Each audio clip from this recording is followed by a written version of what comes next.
Hi guys, I just wanted to do a setup of my Spek.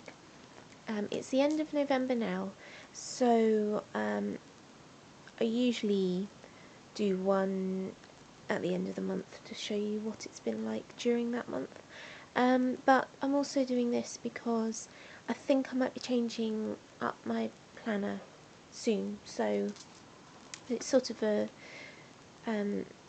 thing for me to watch back if I want to remember how I set it up before I change the planner itself or before I change the setup. So this is a Spek A6 Touch Me in light brown.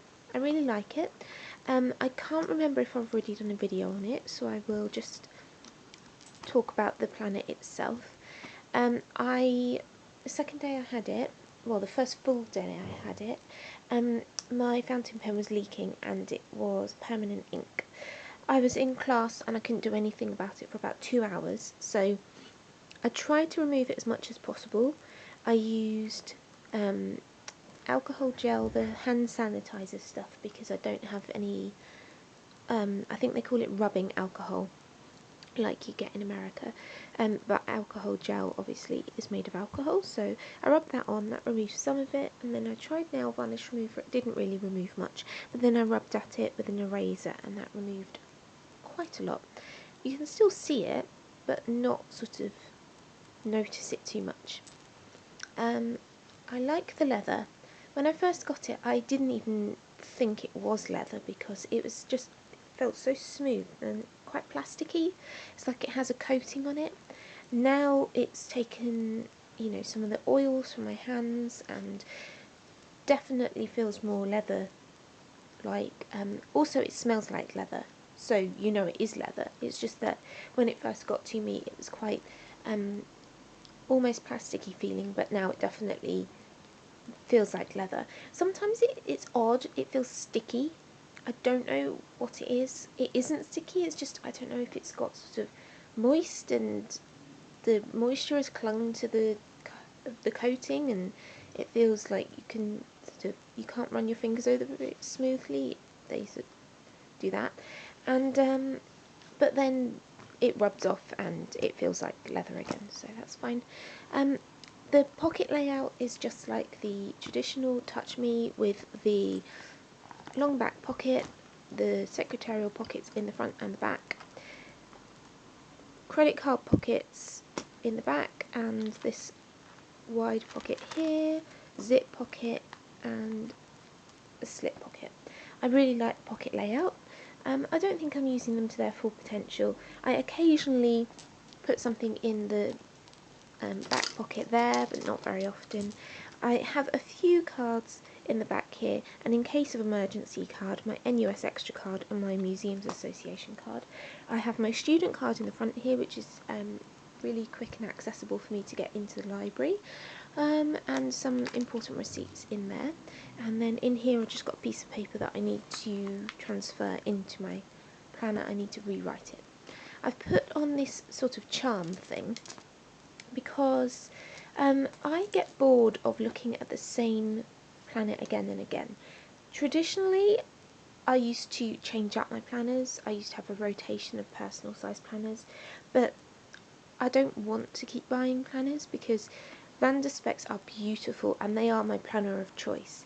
The Touch Me is the cheaper version, but if I got a planner in every leather that I wanted, it would cost me thousands of pounds because I love so many of their leathers that I have to dedicate myself to one leather, one binder, so that I don't spend thousands of pounds that I don't have. So I wanted to make it more interesting and to have some sort of colours and textures introduced to it that would keep it interesting for me. I have some beads and buttons at home, but I don't have them here at university. So I went to haberdashery section of John Lewis and bought some buttons. And these are they didn't have many colours. These are the buttons that I liked on the day, and I tied them together by plaiting some wool, and then tied the wool around a couple of the rings. I think I'll change this out occasionally. Right, quickly onto my setup. I did a video last week of using postcards as dividers, so you will see that I have them here. The first section isn't labelled, it's sort of just a secret section, sort of hidden, because if you go to the first section you don't see what's in this sort of hidden section. It's my fun stuff. When you're flicking through your planner, sometimes you don't just want to see all your to-dos, you want to see pretty things. So that's sort of what I've got here, although it's not actually properly set up, it's not finished yet. And I chuck spare washi tape, spare flags and spare tabs behind that postcard. I've got this thing from Natalie D, which is all I want, and I've put to do, is everything I want, to be able to sleep as long as I want, and to be able to wear pyjamas all day. Is that so wrong? And I've seen another one that says, I'm up and dressed, what more do you want? Which is sort of my philosophy from my teenage years, but I can't find that to print off. Then I've got a list of my favourite TV programmes, and that's the sort of thing that I'll put behind here, but I haven't finished. In my notes section, it's literally notes. Just some plain paper. I bought a huge reel of 500 sheets of plain paper. I don't have a printer, so I'm trying to use it for other things. And then some flags. Organisation section, which is lists, things to organise me. I've got my shopping list, waiting for near future to-dos, ideas or projects, my wish list, thinking about, and then goals, and start my project section. But this tab that I made over here, the washi's coming off, so I need to fix that up before I put the tab back. This is my Christmas list, and then on the back is stuff that I would like for Christmas. I need to rebuild my laptop, not actually literally rebuild it, but just redo the insides, you know, the stuff that I store on it, because it died and it got white when it was fixed, so I had to put stuff back in, and I haven't got around to that yet. Stuff I need to take home for Christmas, and stuff I need to do when I get home, which includes sending this binder back to Spek, because unfortunately the stitching on the pen loop has started undoing. You can see the little threads here. I need to send it back to Petra, because I would have tried to fix it myself, but the stitching has to go actually into the binder itself, and the pen loop, I don't want it to completely break. This isn't a fat pen, but it does stretch the elastic in the pen loop a bit when it goes in, so I'm worried that every time I put it in there it does maybe undo the stitching a bit more. So when I get home, I've got another A6 binder there, if I'm still using A6 binders at that point, which I'm not sure. I may have switched to like a bound book or something, and I'm feeling a bit like I want to have a change. But I could, in theory, put my insides into my A6 binder at home and send this one off at Christmas, which I will be doing anyway. And then some paper, and then my diary. I have this year overview that I made, because this is my university year from October to September. I've written on it deadlines, the things that you can see highlighted, and I cross off the days as they've gone, because I live in denial. I don't realise how soon a deadline is. I can go for weeks with just working on something for a bit, and then realise there's 1 week left, and panic because I haven't done enough work in enough time, so I have to have that to go, oh, there's a month left, okay, I really need to do this now. This is the week overview that I have been using. It is the Dodo Pad insert. As you can see, it's the Dodo Pad A5 insert for A5 binders, with the holes punched along the side there. But I wanted to use it in my A6, so I punched holes at the top and at the bottom, and split between the holes, so that split between the edge of the page rather, so that I can do this. But what I use it for, the left hand column is for what my day is like, with 8 boxes that represent the 8 hours between 9 and 5, so that I can write when I've got lectures and things, and then underneath the box I can write all day events. The next 2 boxes are for university work. The last 2 are for other stuff, like forward planning my to-dos, meal planning and that sort of thing. I like it, I really do, but I'm sort of one of those people who either uses a week on 2 pages or a day per page.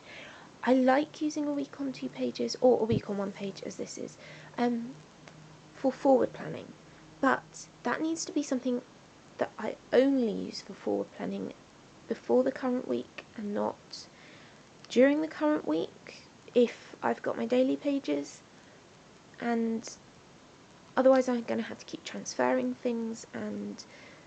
And also, if I have a week on 2 pages for forward planning, it kind of needs to be something that it can be scruffy and it is just like sort of a brain dump of what I need to do on those days and not organised what I need to do on those days. And I don't think I'm using a week on 2 pages to my full potential, because I don't know if I've got an example of in here. I don't think I do, but some days are really busy, like these, and some days are really quiet. Like, for example, today, I don't have any to-dos that I've written down, and I don't have any timed appointments. I will just be working on my presentation. So I will literally not have to write anything on here. I'm not saying I won't write anything on here, but I don't have to write anything. But for example, I could write what I've, these boxes down here. This is for my, how many fruit and vegetables I eat, how much water I drink. The orange box is for meal planning, and the pink box is for something to look forward to after I've finished my uni work, which is like a TV programme or something nice to eat. But actually for doing my timed appointments or to-dos, if I don't have any to-dos I need to do today, then that gets left blank and the timed appointments get left blank. So on the busy days it does work, but on the non-busy days I'm like, I could just get by with a week on 2 pages and then have like a bullet journal type thing for the days when I do need to write more. So I don't know if I'm going to carry on using this. I don't know if I'm going to change it up for December, but I know when I go home for Christmas I'm not going to need to write like a whole day. When I'm doing my research days and I don't have any lectures, I don't need to use a day per page. So I may change it up for December, although I shouldn't, because I'm going to be doing 1 book December. If I do 1 book December, I really should change into a new planner before Tuesday, which is December the 1st. So currently trying to think of things to, a new planner or a new setup, and I don't know what to use. I'm literally thinking of all the options and I'm getting a bit mind boggled, so I don't know. At the back of the date page I have the future few weeks of dodo pads for future planning, and then I have a monthly grid, although I haven't been using it for November, but I have month on 2 pages and notes on 2 pages, plus I've put in a monthly habits chart in here with a flip out page so that when I'm on my daily I can have that sitting there so I can see what I need to do as my daily routine, because I'm not good at sticking to routines, with a tab to help me find that quickly. And then the rest of the university year with month on 2 pages, and then my reference page, which is Mum's work rota, phone numbers, and then I've got a list of some, I think I'm going to put some notes in here, like food alternatives. Instead of me eating sweets, I should just bite into an apple, like just eat an apple slowly. Instead of mints, I should eat chewing gum, blah blah blah. yeah, so that's my setup, and I will do another video soon when I have decided what I'm doing for my planning for possibly for December, but probably for 2016, as I fancy a change, and I would use this binder then as a notebook.